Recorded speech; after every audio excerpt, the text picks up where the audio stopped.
So have you ever heard about the Manila slashers? The Manila slasher? Yeah, Nah. this is a crazy story, fam. So I think around 1965, right? Yeah. There was 1,000 cases of kids with like slashes and wounds on their face. Shit. 1,000 cases. So when everyone was looking around for like who did it, they noticed more and more. So they would have a scar here on their forehead, a scar on their cheek, and a scar right here. Yeah, yeah. Right? So everyone's like, it has to be a gang, right?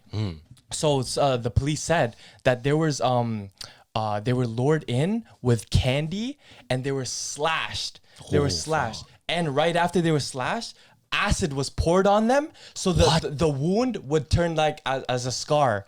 So these elementary school and high school kids were known as the Scarface kids. And this caused so much fear within everyone in Manila that the kids started doing it to themselves, to avoid it. so they wouldn't get like cut up. And this is the sketchy thing.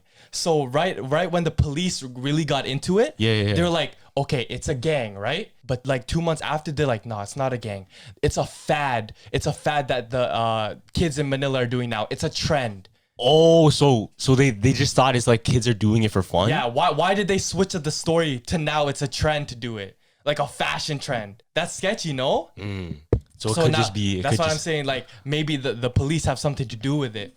Oh, it's like a crooked. Maybe it's like crooked cop. Maybe it's like every kid that's slashed is getting extorted somehow. That like that's the target. You know, in trafficking, maybe we want that kid. We slash him. We'll get him later. Oh no! Listen. What if it's like they're scouting for gangs? That's what I'm saying. Yeah, for gangs. That's what I'm saying. Maybe that's just like the initiation. No, that would make sense. Cause was it a lot of street kids? Yeah, it was a lot of street kids. So I think it was in it was in a really poor area in Manila. You know what it is, fam? What?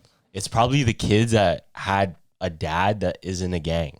Oh, probably. I don't know. Yeah, if it's connected to the police. Really? Yeah, I don't know. Because it's still unsolved today. Like, it's still going on right now. So, like, if you were to mark everybody that's in a gang. Yeah. And you couldn't, like, weed out who's who. One way you can weed out is through the kids, fam. Oh, fuck. And police? Like, yeah, and the police, right?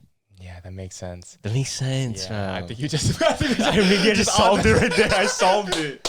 Like, it's still unsolved, like, right now. That makes the most sense to me. Yeah. That's my theory. Okay.